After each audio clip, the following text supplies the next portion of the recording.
So continuing daily with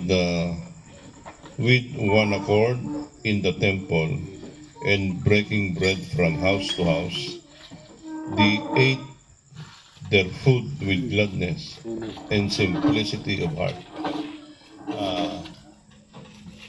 TJ, doon sa New Testament times, in the Acts Church, ito yung tinatawag na Acts Church.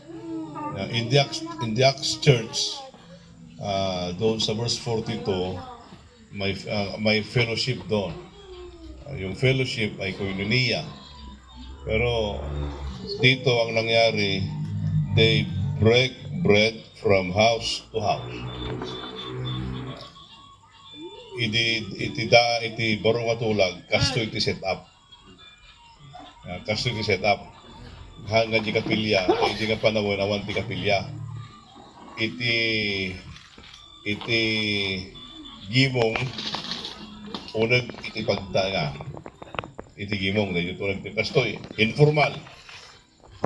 Ibagbakadakwada, hindi nga ni Constantine ka na-convert iti 231, di ba nagpatakderan iti katedral, iti 325 AD, iti worship nagbalinan nga formal. Nagbalin nga formal. Gamit dati kasto iti set up na. Dahil tingaw tararamin tayo kat formal dito eh. Dahil iti set up na.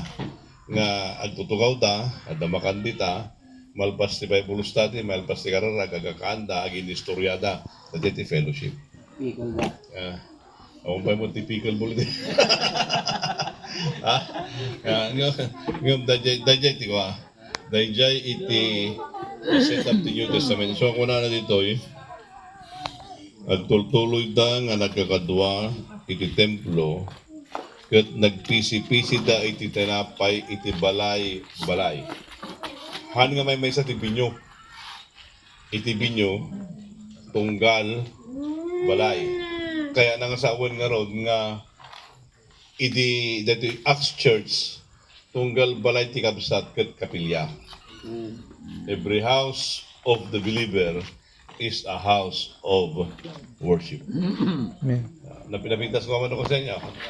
Tunggal pagtangan tayo ng balay iti kararag.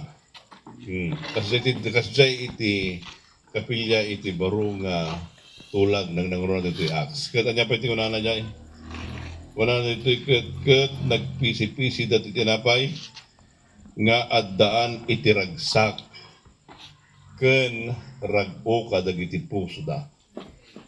Hanggang din no dati fellowship adala tati makan.